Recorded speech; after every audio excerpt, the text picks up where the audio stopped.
So today is the day, the big day. I've got to tell you, I'm pretty nervous about this, but it's definitely time.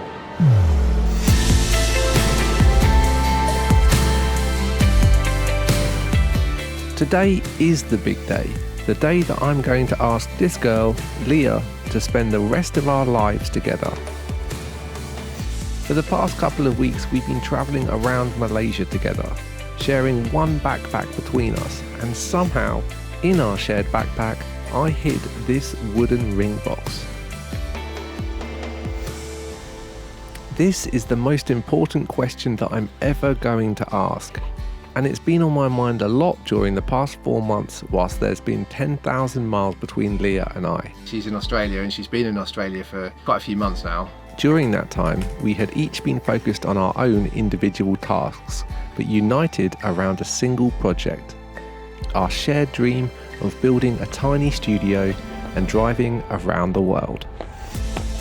During those long days working at building our home, I was mostly alone, and I had plenty of time to think about what is most important in life.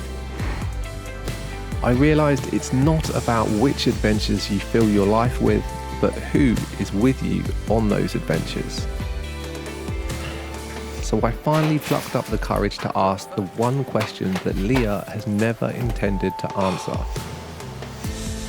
And with a not so typical ring in my pocket, I took 4 flights to Australasia, hoping that somewhere along the way I'd find the right words to ask Leah to marry me.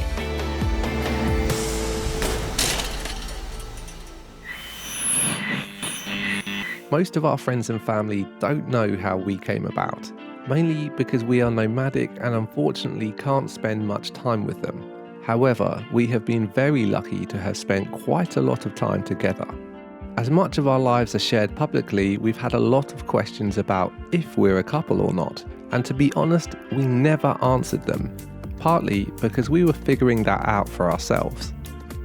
Leah and I met randomly on the streets of a tiny, dusty surf town in Mexico back in 2014.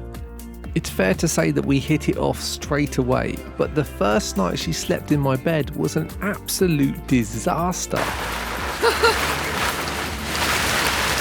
Whoa!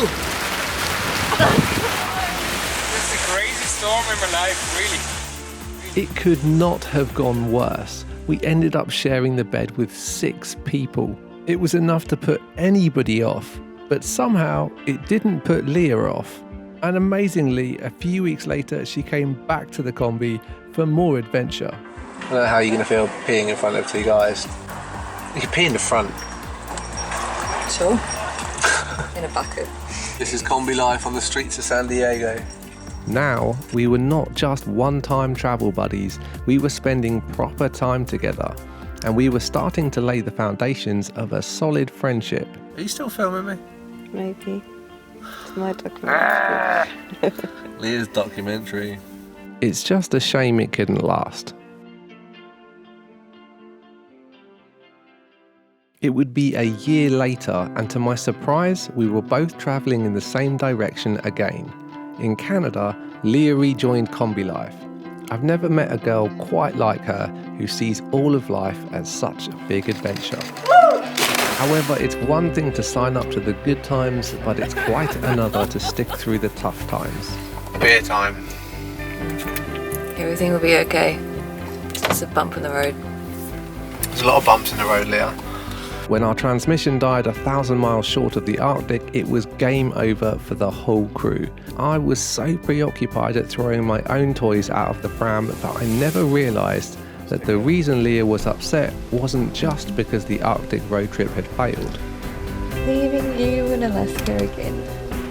It's so hard. At this point, we had been spending so much time together that even our unconscious bodies were dancing to the same rhythm. Our friendship could have been so much more, and it also could have died right then and there if we hadn't found this boat on Craigslist. How can you miss the Kombi when we got this? No, so much space. Can't wait. 2 months Leah and I lived aboard this sailboat as we forgot about all of our troubles and sailed down the coast of the Pacific Northwest. Principally, it was just transport to get us out of rural Alaska, but it was so much more than that. It was an adventure, and our first one together that we could claim as ours in its entirety. For the first time ever, it was just us, and we got to see what life would be like as a family, and we liked what we saw. But at that point, I kept the key to my heart locked, and so did Leah. Political nonsense and bureaucratic red tape would keep us apart for another 6 months. They said, no, you can't have a visa. By the time that we were ready for the road, I didn't know if she would still want to travel with me. And when I received word that a mysterious fire had destroyed our tiny home, I was sure that she would run a mile. But Leah is not scared of a challenge, or to get her hands dirty. It doesn't matter to her that she doesn't know how to do something. She's willing to give it a go. And to me, that is an important quality to have. Put kettle on, love. Coffee? Yeah, I think so. It wasn't easy living in a tent in the Yukon whilst trying to salvage our burnt out home. But by finding strength in each other, we overcame our greatest trial to date.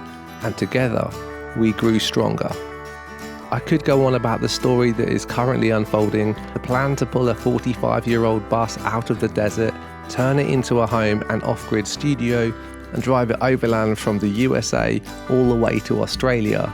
I could talk about whilst the detractors in their hundreds said that it was impossible, attempting to put their own limitations on our shoulders. All the while, covered in dirt and dust, Leah just got on with doing it, turning to me to say, "What's next?"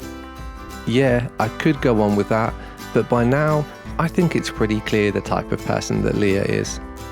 You might think that we are the same, and I guess that we do have a lot of common characteristics and shared values, but we are opposites, definitely yin and yang.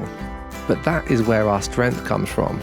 We are not two halves making a whole, but two individual people who are together stronger than we could ever hope to be apart.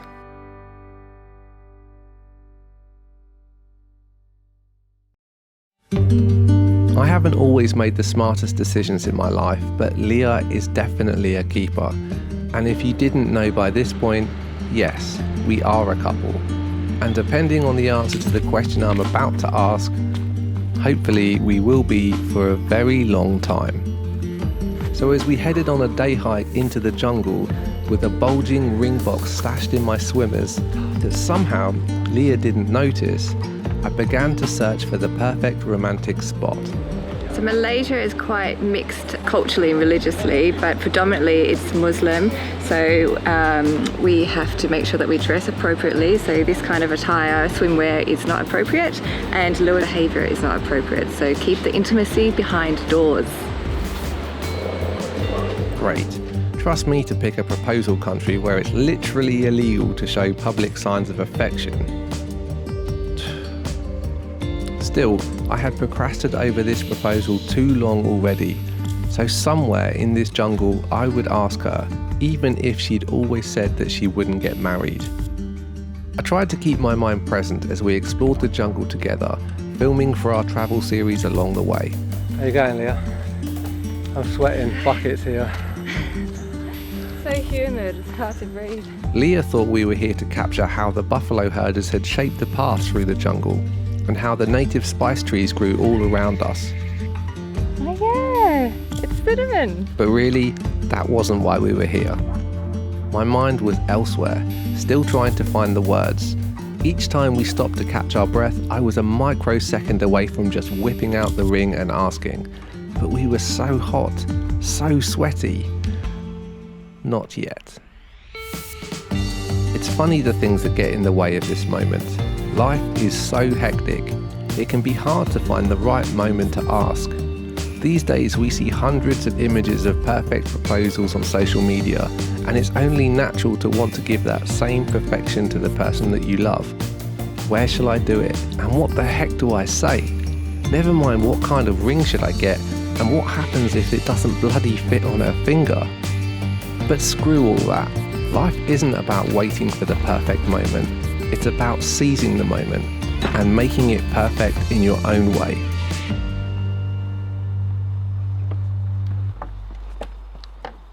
Wow, this is the beach. Finally, we emerged into a little slice of paradise. And as we sat down for a Malaysian picnic, fish curry eaten traditionally with our bare hands, sweaty, sticky, and with greasy, spicy fingers, I knew that this was the spot. Now that I'm here, my heart was pounding. Fuzzy words were running through my brain. I hadn't managed to quite get the words that I wanted to say straight in my head, and still, in these final moments as I set up the camera to film what Leah thought was just another random shot, there was still no coherent stream of words in my head.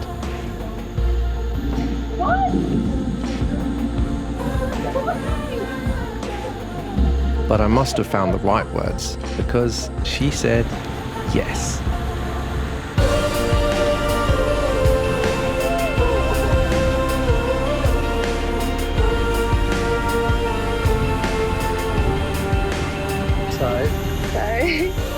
I don't know what just happened.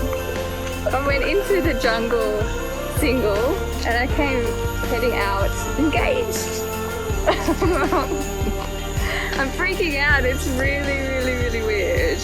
I slopped the ring on her finger, covered in greasy curry fish sauce. Yeah, so romantic. And that is why I want to marry this girl. So in the end, this proposal was indecent, but not really because of the illegal shows of public affection, but because I should have asked this question a long time ago.